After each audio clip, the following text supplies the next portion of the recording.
قرآن کریم channel کے ناظرین السلام علیکم ورحمۃ وبرکاتہ۔ سب سے پہلے درود شریف صلی اللہ تعالیٰ علیہ وآلہ وسلم۔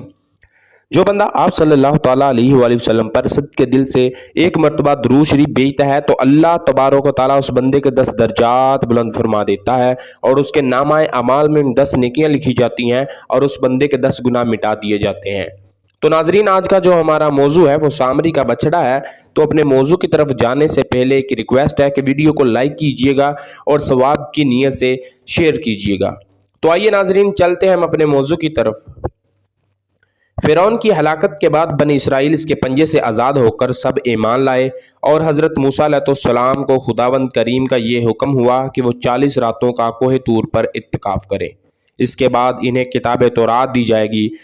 چنانچہ حضرت موسیٰ علیہ السلام کوہ طور پر چلے گئے اور بنی اسرائیل کو اپنے بھائی حضرت ہارون علیہ السلام کے سپرد کر دیا۔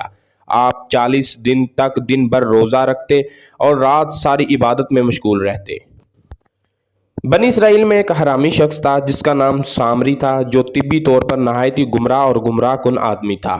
اس کی ماں نے برادری میں رسوائی بدنامی کے ڈر سے اس کو پیدا ہوتے ہی پہاڑ کے ایک غار میں چھوڑ دیا تھا اور حضرت جبریل علیہ السلام نے اس کو اپنی انگلی سے دودھ پلا پلا کر پالا تھا۔ اس لیے یہ حضرت جبریل علیہ السلام کو پہچانتا تھا۔ اس کا پورا نام موسیٰ سامری ہے اور حضرت موسیٰ علیہ السلام کا نام بھی موسیٰ ہے۔ موسیٰ سامری کو حضرت جبریل علیہ السلام نے پالا تھا اور حضرت موسیٰ علیہ السلام کی پرورش فرعون کے گھر ہوئی تھی۔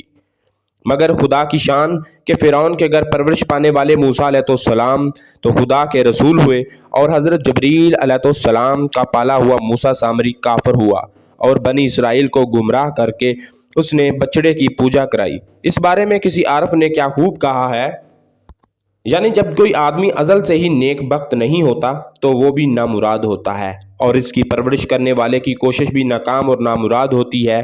دیکھ لو، موسیٰ سامری جو حضرت جبریل علیہ السلام کا پالا ہوا تھا وہ کافر ہوا اور حضرت موسیٰ علیہ السلام جو فرعون کی پرورش میں رہے وہ خدا کے رسول ہوئے، اور اس کا راز یہی ہے کہ موسیٰ سامری ازلی شقی اور پیدائشی بدبخت تھا، تو حضرت جبریل علیہ السلام کی تربیت اور پرورش نے اس کو کچھ بھی نفع نہ دیا اور وہ کافر کا کافر ہی رہ گیا۔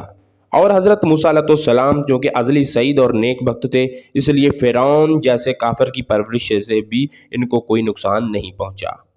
جن دنوں حضرت موسیٰ علیہ السلام کوہ طور پر تھے، سامری نے آپ کی غیر موجودگی کو غنیمت جانا اور یہ فتنہ برپا کر دیا کہ اس نے بنی اسرائیل کے سونے چاندی کے زیورات کو مانگ کر پگھلایا اور اس سے ایک بچڑا بنایا، اور حضرت جبریل علیہ السلام کے گھوڑے کے قدموں کی خاک جو اس کے پاس محفوظ تھی، اس نے وہ خاک بچڑے کے منہ میں ڈال دی تو وہ بچڑا بولنے لگا۔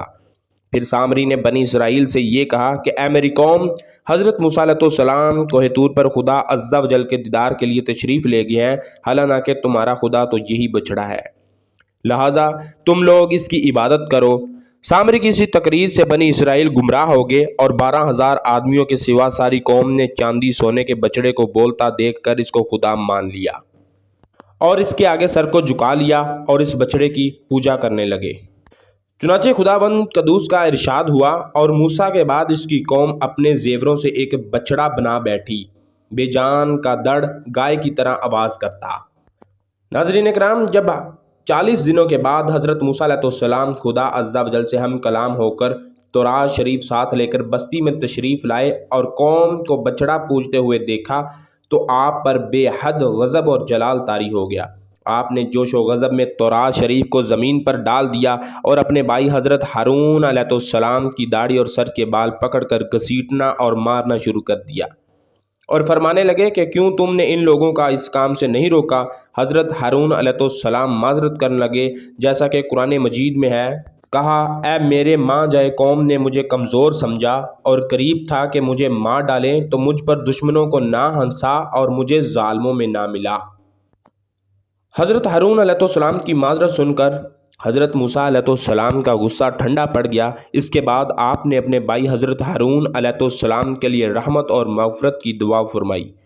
پھر آپ نے اس بچڑے کو توڑ پھوڑ کر اور جلا کر اور اس کو ریزہ ریزہ